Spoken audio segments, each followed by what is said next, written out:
ാണെന്നാണ് നമ്മൾ മനസ്സിലാക്കുന്നത്. അതെ, ഈ റസൂൽ സല്ലല്ലാഹു അലൈഹി വസല്ലം തങ്ങളെ മൗലൂദ് റസൂൽ സല്ലല്ലാഹു അലൈഹി വസല്ലം തങ്ങളെ തന്നെ ആടിനറുത്ത് നടത്തിയിട്ടുണ്ടെന്നും അതിനുശേഷം അബൂബക്കർ സിദ്ദീഖ് റളിയല്ലാഹു അൻഹു നടത്തിയിട്ടുണ്ടെന്നും ഉമർ റളിയല്ലാഹു അൻഹു നടത്തിയിട്ടുണ്ടെന്നും ഉസ്മാൻ റളിയല്ലാഹു അൻഹു അലി റളിയല്ലാഹു അൻഹു അങ്ങനെ താബിഈങ്ങളായിട്ട് ഇങ്ങനെ ഇതുവരെയുള്ള ആൾക്കാർ നടത്തിയതായിട്ട് വാട്സാപ്പിലൂടെയും മറ്റു രീതിയിൽ പരക്കുന്നുണ്ട്.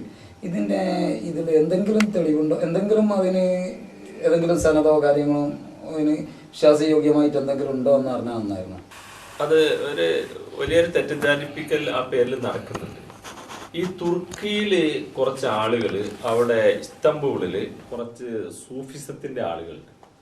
ആ ആളുകൾ ഉണ്ടാക്കി തീർക്കുന്ന ചില കള്ളക്കഥകളാണ്. നബി സല്ലല്ലാഹു അലൈഹി വസല്ലം തങ്ങളുടെ സഹാബത്തോ നബി സല്ലല്ലാഹു അലൈഹി വസല്ലം തങ്ങളോ ആരും തന്നെ റബീഉൽ അവ്വൽ 12 പ്രവാചകന്റെ ജന്മദിനാഘോഷം നടത്തി എന്നതിന് ആകാശത്തിന്റെ ചോട്ടിലും ഭൂമിന്റെ മുകളിലും അറബിയിലെ ആധികാരികമായ ഒരു ഗ്രന്ഥത്തിൽ കാണാനേ സാധ്യമല്ല. അതിന് ജീവിക്കുന്ന തെളിവാണ് തഴവ മുഹമ്മദ് കുഞ്ഞി മൗലവിയുടെ അൽ മവാഹിബുൽ ജലിയ. അദ്ദേഹം പറഞ്ഞു, മൗലിദ് കഴിക്കൽ മുമ്പ് പതിവില്ലാത്തതാ, അത് ഹിജറ 300 ശേഷം വന്നതാ.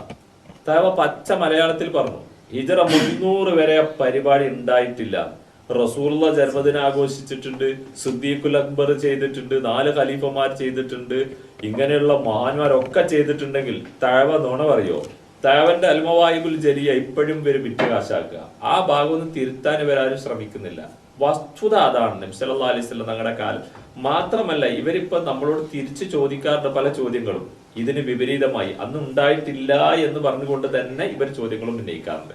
അപ്പൊ ഏതായിരുന്നാലും ഒരു ആധികാരികമായ ഒരു സംഭവം ഉദ്ധരിക്കാൻ, ഇപ്പോ പള്ളി കയറ്റാൻ 40 ലക്ഷത്തിന്റെ 40 കോടിയുടെ ഒക്കെ പള്ളി കയറ്റാൻ വേണ്ടിയിട്ട് എവിടുന്നോ ഒരു മുടി കൊണ്ടുവന്ന് സെനതുണ്ട് എന്ന് പറഞ്ഞ ആളുകൾ, ആ ആളുകൾക്കുണ്ടോ മൗലിദിന് സെനത് കൊണ്ടുവരാൻ മടി? സ്വന്തം ശിഷ്യനെ വിളിച്ചിട്ട് സെനത് ഉണ്ടാക്കിക്കോ എന്നും പറഞ്ഞിട്ട് അവനെ വേറെ നാട്ടിൽ കയറ്റി വിട്ടിട്ട് അവൻ സെനത് ഉണ്ടാക്കി കൊടുക്കാം, എന്നിട്ട് അത് ജനങ്ങളോട് സെനത് ഉണ്ട് എന്ന് പറയാം. ഇതേ രൂപത്തിൽ തന്നെയാണ് സിദ്ദീഖുൽ അക്ബറും അലി റളിയല്ലാഹു അൻഹു ഉസ്മാൻ ബിൻ അഫ്ഫാനും ഒക്കെ മൗലൂദ് ഓതി എന്ന് പറയുന്നത് നട്ടാൽ മുളക്കാത്ത കളവാണ്. അത് തെളിയിക്കാൻ ആർക്കെങ്കിലും സാധിക്കുകയാണെങ്കിൽ അവർ പറയുന്ന കേൾക്കാൻ നമ്മൾ തയ്യാറാണ്. പച്ചക്കള്ളമാണത്. ഒരിക്കലും മാത്രമല്ല മുസ്ലിയാക്കന്മാരുടെ ഒന്നും പ്രഭാഷണങ്ങളിൽ അത് കൂടുതൽ വരാറില്ല. എവിടെങ്കിലും ആരും തിരിച്ച് പ്രതികരിക്കാനില്ലാത്ത സ്ഥലങ്ങളിൽ പാവപ്പെട്ട വിവരമില്ലാത്ത ആളുകളെ തെറ്റിദ്ധരിപ്പിക്കാൻ വേണ്ടി മാത്രമാണ് അത് ഉപയോഗപ്പെടുത്താറുള്ളത്.